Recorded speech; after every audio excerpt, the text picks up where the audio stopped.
ہم نے فرعون کو اپنی سب نشانیاں دکھائیں مگر وہ تکذیب اور انکار ہی کرتا رہا۔ کہنے لگا کہ موسیٰ، کیا تم ہمارے پاس اس لیے آئے ہو کہ اپنے جادو کے زور سے ہمیں ہمارے ملک سے نکال دو؟ تو ہم بھی تمہارے مقابل ایسا ہی جادو لائیں گے، تو ہمارے اور اپنے درمیان ایک وقت مقرر کر لو کہ نہ تو ہم اس کے خلاف کریں اور نہ تم، اور یہ مقابلہ ایک ہموار میدان میں ہوگا۔ موسیٰ نے کہا کہ آپ کے لیے یوم زینت کا وعدہ ہے، اور یہ کہ لوگ اس روز دن چڑھے اکٹھے ہو جائیں۔ تو فرعون لوٹ گیا اور اپنے سامان جمع کر کے پھر آیا۔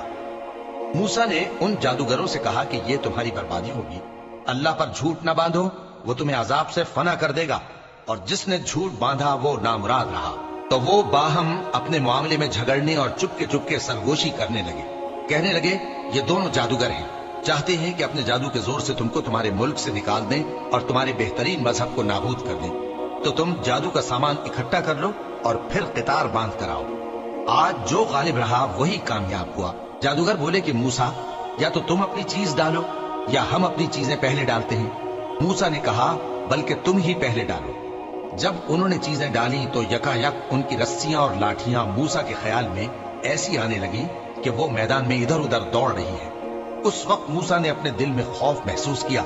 ہم نے کہا خوف نہ کرو، بلا شبہ تم ہی غالب رہو گے، اور جو چیز یعنی لاٹھی تمہارے داہنے ہاتھ میں ہے اسے ڈال دو کہ جو کچھ انہوں نے بنایا ہے اس کو وہ نگل جائے گی۔ جو کچھ انہوں نے بنایا ہے یہ تو جادوگروں کے ہتھ کنڈے ہیں، اور جادوگر جہاں بھی جائے کامیاب نہیں ہوگا۔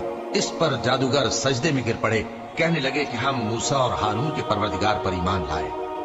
فرعون بولا کہ پیشتر اس کے کہ میں تمہیں اجازت دوں تم اس پر ایمان لے آئے، بے شک یہ تمہارا بڑا یعنی استاد ہے جس نے تم کو جادو سکھایا ہے، سو میں تمہارے ہاتھ اور پاؤں مخالف سمت سے کٹوا دوں گا اور تم کو کھجوروں کے تنوں پر سولی چڑھوا دوں گا، اور تم کو معلوم ہوگا کہ ہم میں سے کس کا عذاب زیادہ سخت اور دیر تک رہنے والا ہے۔ انہوں نے کہا کہ جو دلائل ہمارے پاس آ گئے ہیں ان پر اور جس نے ہم کو پیدا کیا ہے اس پر ہم آپ کو ہرگز ترجیح نہیں دیں گے، تو آپ کو جو حکم دینا ہو دے دیجیے، اور آپ جو حکم دے سکتے ہیں وہ صرف اسی دنیا کی زندگی میں دے سکتے ہیں۔ ہم تو اپنے پروردگار پر ایمان لے آئے تاکہ وہ ہمارے گناہوں کو معاف کرے، اور اسے بھی جو آپ نے ہم سے زبردستی جادو کرایا، اور اللہ سب سے اچھا ہے اور ہمیشہ باقی رہنے والا ہے۔ جو شخص اپنے پروردگار کے پاس گناہگار ہو کر آئے گا تو اس کے لیے جہنم ہے جس میں نہ وہ مرے گا نہ جیے گا، اور جو اس کے روبرو ایماندار ہو کر آئے گا اور عمل بھی نیک کیے ہوں گے تو ایسے لوگوں کے لیے